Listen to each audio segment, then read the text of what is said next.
Hey, how's it going, guys? It's TheLlamaSir here, and welcome back to another Rocket League video. And in this one, guys, we have some pretty fun stuff to talk about that has to do a little bit with trading and a little bit with some secrets and also just a little bit with tips and tricks. But today, we're going to be answering the question of whether or not this certain boost in the game can give you a slight advantage over your opponents. So yeah, we're going to be discussing whether or not this is a viable strategy, whether it can actually be helpful, and even getting a pro player's opinion on what he thinks of this. So overall, a very cool video, and as always, if you enjoy it, be sure to hit that like button down below, and without further ado, let's jump into it here. Alright guys, so some of you can probably guess the boost that I am talking about, but this certain boost, it's kind of a secret one just because it's a boost that a lot of people wouldn't really want, and the only reason that you would want it is because it has this special unique effect to it. But anyways, this boost was recently added in the trade up update, which is still amazing. I'm still going through all of the trails trying to figure out which is my favorite, but this certain boost I actually traded up to, and that is the Black Ion boost.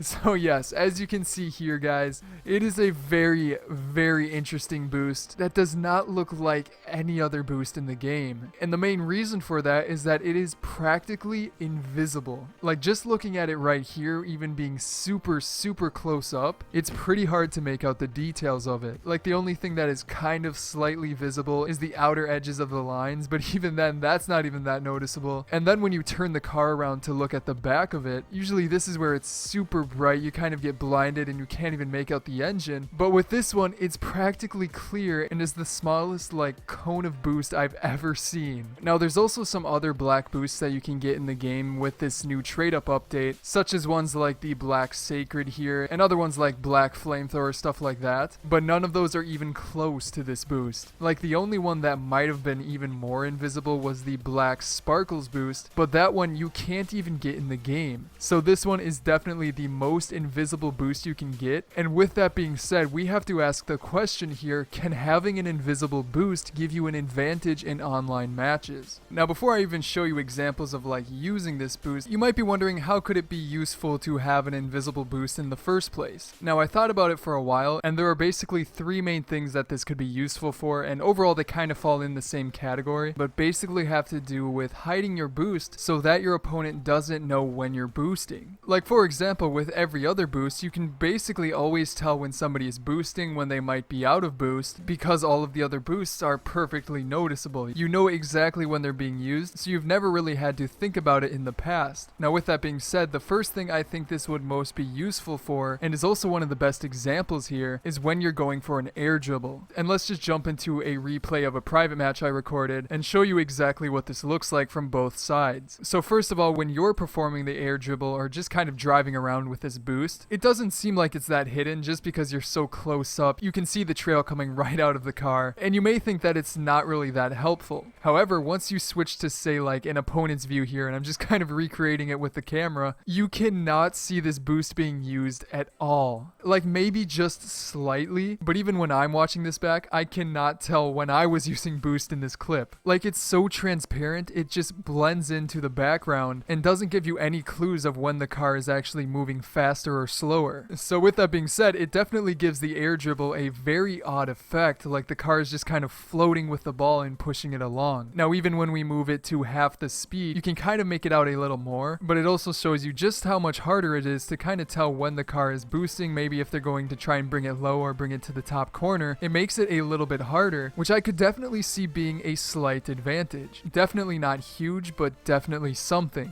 But moving on to the second example here, this one is simply dribbling the ball. And really this could be useful in any game mode, but most especially in 1v1s, because whenever you're in a one-on-one and the opponent has the ball and is dribbling it towards you, you really have to focus on what exactly you're doing and take any cues from them to know when to go after the ball so that you don't get juked out or faked. However, having an invisible boost definitely makes this harder to do. So let's go back to the replays here and take a look first, of course, what it looks like when you're dribbling with the ball. Again, it's a little more noticeable, but still pretty invisible. However, once we switch switch to the opposing side here, you can clearly see that it is practically impossible to tell when they are boosting. And it's really actually kind of surprising. I mean, there's actually nothing there that shows you that the other car is boosting. And this is made even more apparent when you compare it to using a normal boost like the Season 2 reward boost. You can clearly tell when somebody's dribbling with this one, and again, you can always use that to tell when they're going to try and go faster or do a move. But going back to the Black Ion, you have none of that. And in my opinion, making it even the slightest bit harder for your opponent to tell what you're doing is an advantage in my book. It may be a small one, but in a game like Rocket League, any small advantage can decide the entire game. So I definitely think it is useful in that aspect. And also, this example was recorded using the Octane, which keep in mind has 2 boost trails, so if you use a car like the Mantis, which only has 1, that makes it even more tough to see it. So yeah, but anyways, moving on to the next example here. This last one is pretty small, but I still thought I'd include it anyways. But it is simply trying to tell or judge when your opponent is going for an aerial. So this is also kind of a similar thing when you're trying to judge 50-50s, but one of the best ways to tell if somebody is going for an aerial or going for a 50-50 before you is to see if they're boosting. Because of course they're not going to be using their boost if they're just kind of laying back. They are going to be going all out to try and get to that ball first. But with the Black Ion boost, you can't really tell which they are doing. So again, in these clips, you can see that it is again hard to tell exactly what an opponent using this boost is going to be doing. So as I've said before, it does give a slight advantage. But is it enough to make it game breaking? Definitely not, but it's something to keep in mind, and I'm interested to see how it actually plays out when a lot more people start using it. Now, speaking of how this might play out, I decided to ask a pro player that I know who goes by the name of Lichinio. You guys all know who that is. He runs a pretty great channel and is just a pretty great player all around. But I was talking with him about it and asked what his opinion of this was. And I didn't even at first tell him which boost I was talking about. I just kind of asked him if he thought having like an invisible boost would give you an advantage. And he immediately knew I was talking about the Black Ion because he's seen people use it. And when he saw other people using it, he couldn't tell when they were boosting. Now, he said this might not be the biggest problem at higher levels, just because pro players are pretty great at telling when a car is going faster and when it isn't, that they don't even need to see the boost. But at lower levels, he said that it could probably be helpful. And overall, I agree with that quite a bit. Now, I'm still curious if more pro players will try and adopt this boost to see if it does play a role, and that way we will actually be able to tell if it does indeed give an advantage. But as of right now, if you're playing casual, you might as well try it out, see if it helps you or not, because at the end of the day, it is speculation. But hey, if there's something that could possibly help you out, why not try it? So there you go, guys. That is going to be it for this video. I hope you enjoyed it, and I hope you learned something new. And of course, if you're new to the channel, be sure to subscribe for more videos like this in the near future, as well as check out some of my previous videos here, such as the new ban system that is now live in the game, as well as the video on the right showcasing every single new painted boost you can get in the trade-ups. But other than that, guys, again, I hope you enjoyed today's video. I'm TheLlamaSir, and I will see you guys next time.